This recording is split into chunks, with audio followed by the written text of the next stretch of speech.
right, so now we have our base on there, and I feel that that's looking good.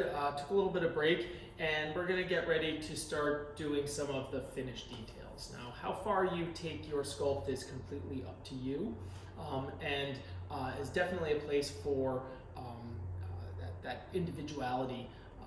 I said at a previous point in the lectures that you can have a classroom where you have 15 people looking at the exact same model, and ideally all of the sculptures should look different, right? So somebody's going to tweak the gestural. No, wait, let me go back. All of the sculptures should be competent, right? But they should all be different. So somebody might exaggerate one form a little bit more or less, as long as they do it consistently. Somebody might have use a lot more tool marks. Somebody might dab the clay on a little bit more. Some people might finish it really smooth. Now, those of you who have been working with me a lot know how I feel about smoothing and overly smoothing things. I personally prefer a texture with a lot of tool marking.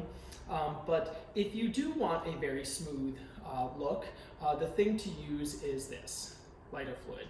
Now, all modeling compounds have a solvent, right? So you see people trying to smooth with their fingers all the time. You'll never get it smoothed right using your fingers, right? They just don't do it. They're too sort of big and lumpy and everything, and you don't get a nice consistent look, right? So what you're going to want to use is some type of solvent, right? When people work with wet clay or just regular like pottery style clay, water is the solvent. So you smooth it out with your fingers, you get all the rough forms, you use tools and everything, but then you could spray it with some water and wipe it down with a sponge and different things in order to get a nice smooth texture. A nice smooth surface, right? Because this is an oil-based clay, it's basically a combination of oils and waxes. The oil and the wax, water doesn't do anything. So you spray water on it and it just beads up, so it's not going to do anything. So you need to use a solvent that breaks down some of that oil and some of that wax in order to smooth it out. Right? You could use any number of different kinds of solvents, but the reason why and some oil-based clays that are out there have their own proprietary solvent that they use, but most people that I know of use lighter fluid. Right? This is the sort of traditional one. Harder and harder to find these days, but I buy this at like a pharmacy, a Walgreens that's near me that always has it. One bottle of like this will last me for months, long time. But basically, the reason why we use lighter fluid instead of other types of solvent, because honestly, you could use acetone, but acetone's really toxic. You could use xylene or toluene, but those are super toxic. You could use mineral spirits, right? But mineral spirits tend to leave a residue. Right? The nice thing about lighter fluid, which is designed for lighting cigarettes and things like that. It's a very clean burning fuel, and because it's very clean burning, that means that it evaporates super fast, and it doesn't leave any residue on your clay, so it just evaporates off clean. Right? So that's why we use lighter fluid. Right? So that's that. What do we use it with? You don't use your clay tool, so for me, I like to use my rake tool to get it down to a surface where I like it, and then if I want to, I switch over to brushes. All right, so this is a normal painter's brush. This is a normal painter's brush that's been modified. So this is a paintbrush from the painters across the hall from me. Right? I have some painters near me. Right, and a used old beat up paintbrush from an oil painter that's no longer any good to them is perfect for us. So this brush, right, which sort of looks sort of like this, I have taken a brush like that, right? I chopped the end off here. I carved it a little bit to give it an interesting shape, because sometimes I use those, right? And then on this end with a razor blade, not a pair of scissors. If you use a pair of scissors on this, when it cuts, it kind of splays off, right? So I laid it on the side like this. Right, take a razor blade and then cut it to shape. Now you can notice on this one it has a little bit of a kind of angle shape. Right? On this larger one over here, right, I went sort of straight across. Right? So for a sculpt of this size, right, I have some other larger ones. I would use a combination of these different sort of size brushes. So this is a large one, right, which we'll use for like big sort of areas across like the glute here. A medium-sized one, which is good for areas like the arm and whatnot. And then I have a couple of these little tiny kind of detail ones here. So this one's a little bit, this is just a cheap little disposable type brush that I trimmed, right? And then another one here. And then again, I sort of like to carve the ends because sometimes these little tiny pieces can be used while you're using them at the same time. All right, so that's the lighter fluid. And, I'll just demonstrate it really quick because once I get going here, I'm just going to sort of sculpt. So, oh, and then you also need a rag of some sort. So, put this off to the side. All right, so I'd have my rag here. Right, here's a little glass jar, a glass. Right, so this is, like, I don't know, some kind of looks like a salsa jar to me. I don't know. I've had it for years. Right, I put a little bit, small amount in there, right, and you can see that you can see how hard this is, right? So then I dip it in the material and then wipe it off, and then all of a sudden that brush is very smooth, but it's got the lighter fluid on it. And then what I can do is I can then sort of brush it on. Get rid of the camera here.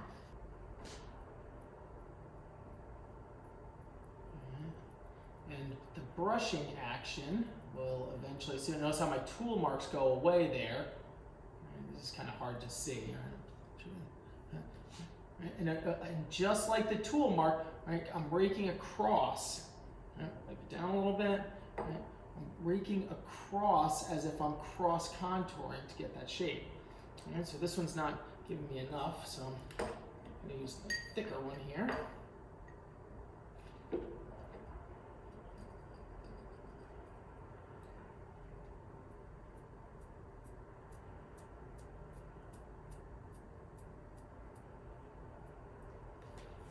Let's see how smooth that gets. Right? Then I can come up here.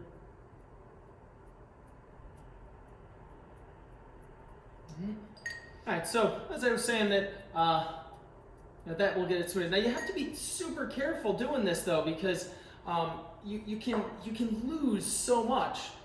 So for me, I'm frequently kind of going back in, and sort of then putting things back in. I find that when I use some of these tools, I can erase a lot of the really good work that I feel like has been done. Right? They're really good for going in and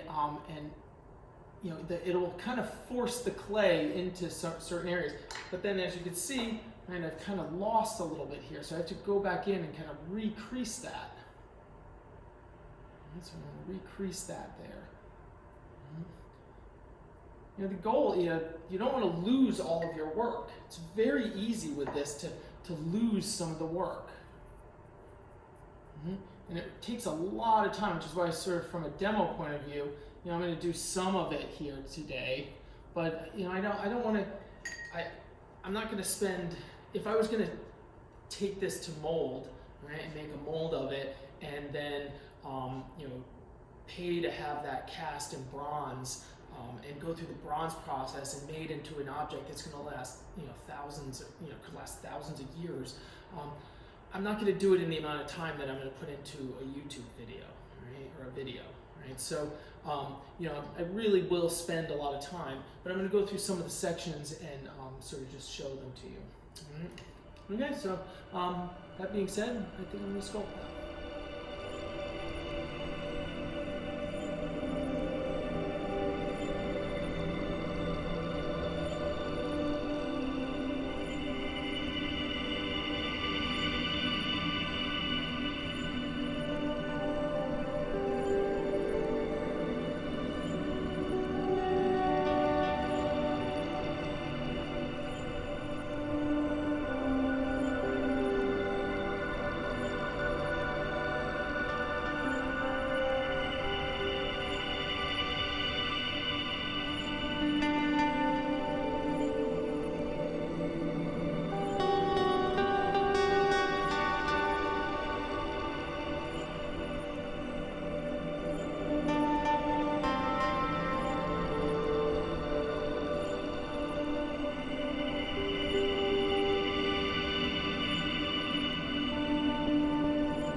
right, so I don't even know how long I've been sculpting, probably about an hour or so. I think I need to take a little break, and yeah, we'll come back and keep going.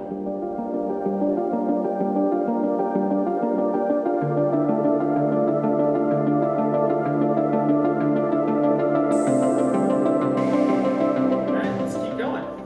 As we're sort of working here, you know, so some areas sort of, you know, depending on how you sculpt, depending on, you know, what you sort of, you know, pay attention to as you're working.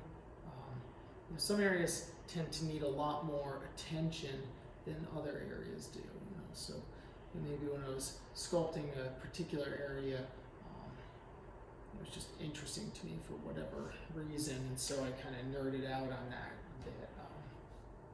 You know, then maybe that has a little bit more. I think I'm going to jump down here and kind of work on our feet a little bit here, because I want to get the. One of the things you might notice in this, as I did the base here, my base, my foot kind of sunk into the base a little bit, because if you remember way back when we started all of this, this was for me today, you watch the videos, but I guess it was in the video when I did the base, what I had initially sort of roughed out, the front of the foot was lower than the back of the foot. So when I kind of, you know, did my wood base to kind of level everything out, now I have to get my feet to kind of integrate with that a little bit better, and not look like they're just sort of, you know falling into that sort of sort. In actuality, the heel was okay, but my toes just need to kind of come up. So right now I'm just kind of building the material up here. But I'm doing it in the same kind of manner as I would normally sort of attack a foot. So you got the sort of main area of the foot over here, and I want to pay particular attention to my ankles. Remember that my ankles are higher and farther forward on the inside. Right? So I'm going to sort of bring that up and kind of go a little bit more and drop them down this outer ankle down a little bit down to the bottom down here. Right. This one's gone actually went a little too far back because I lost my Achilles tendon there. Right, so I lost my tendon a little bit. So I'm going to pull that back around. This tendon goes up into the soleus over here. So should get a little bit. Let's see what I'm doing for here. A little bit there.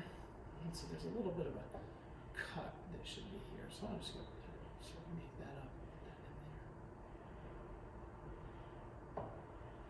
Just a little bit more interesting to me.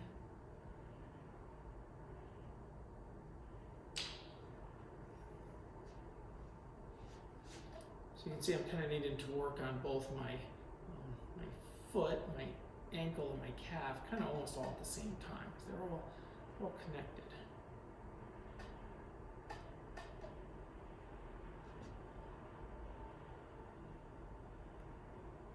Just really feel here. And so my front of my ankle here is a little too far forward.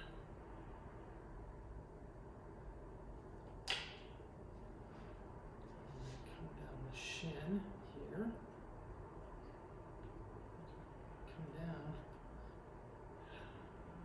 There's this sort of front of your shin because of the way that the tendons fall, and as it comes to the front, it actually kind of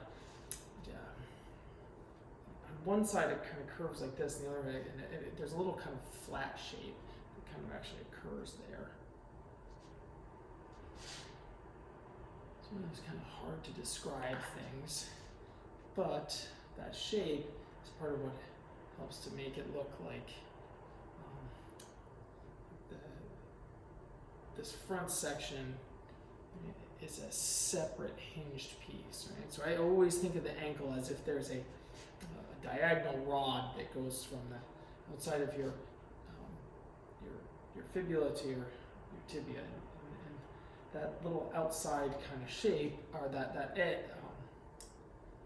I'll just sort of sculpt it on there for you. It's hard to talk about. And it kind of looks like this. And that's what makes it so your foot feels like it can hinge.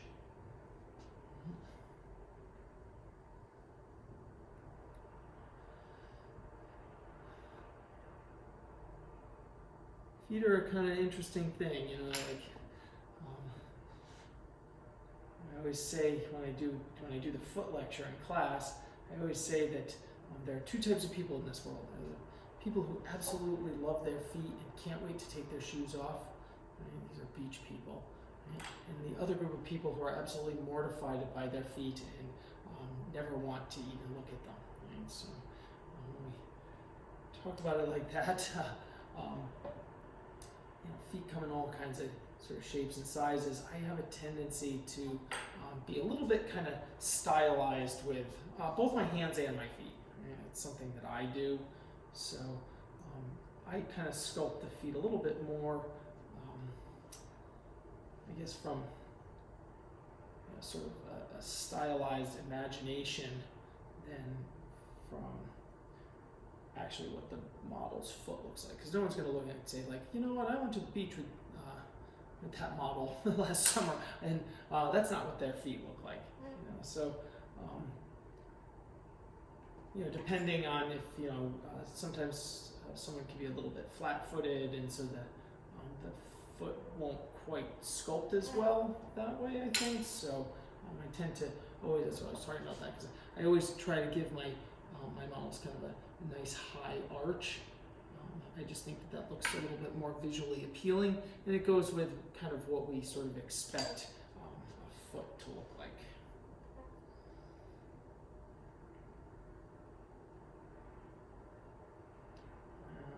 Into the toe.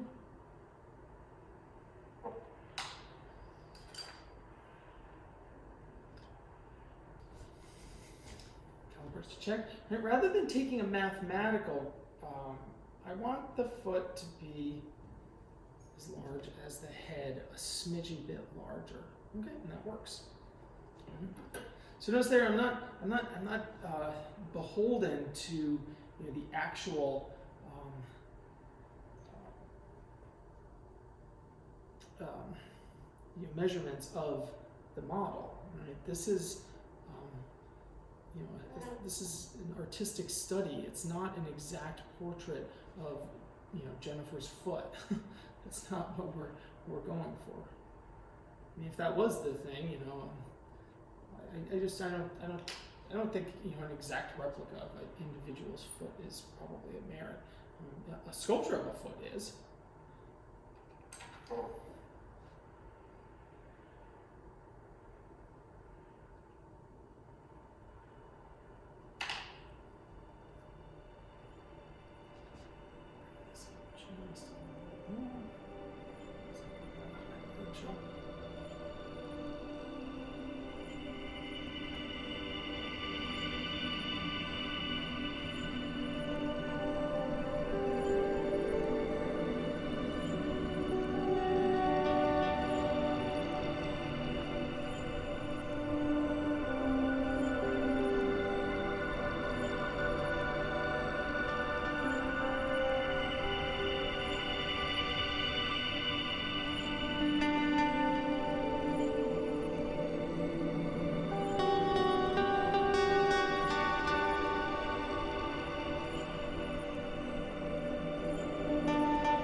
right, I think I'm gonna have to stop there for today. So this is what happens when you start to dig into the details. Things that maybe the roughness of the clay were allowing you to not necessarily get away with, but weren't revealing. You don't see them because it's kind of rough and everything's loose. As you tighten things up, small things become more important. So one of the things I've noticed that as I was sculpting the foot down here, I kept kind of twisting it more because visually it was more interesting to get the heel to kind of pull under a little bit and get this part of the foot to kind of wrap around. So as that foot wraps around, gradually sort of twists, if you will, the kneecap has to stay in line with that big toe. So you can see as my legs, as you do, maybe the camera isn't catching us, but you can do the same. So as you move your foot out, you can see your leg twists in your kneecap. So my kneecap had been over here, and while my foot was still kind of loose and I hadn't started to tighten it up yet, that didn't matter. But as soon as this started to happen, I felt the need to, and that was what I was doing in the last sort of 5 or 10 minutes, was to move this kneecap over. As I move that kneecap over, it's forcing me to bring this calf around a little bit more. So what looked good on the back of the leg as it was before, all of a sudden that's not making as much sense. So I need to pull that center line, right? I need to pull that in as I rotate this entire leg kind of out, opening it up, allowing that foot to do. Because ultimately, all this leg is really sort of in service of this foot and this wonderful, graceful rhythm that comes down and sort of just shoots right off the thing. Okay. So that's as far as I got today. I think that I'll try to do one more. I really like how some of the stuff was starting to kind of clean up. Other things that you'll notice. So as I did this leg, I did this foot, I was comparing back and forth and making the 2 feet sort of match up. I spent some time as I cleaned up this glute muscle. I felt larger than this other one, so I had to do some work on that. As I was working on this dominant leg over here, right, then I start to go into this leg, and then I need to go back. So I think I'm definitely going to need at least one more, at least one more that I'll film in order to kind of get it to where I want to call it quits. Right, so that was the end, part 1. Right, this is like the Avengers, right? This is the end, part 1. Come back and you can watch the end, part 2. See you then.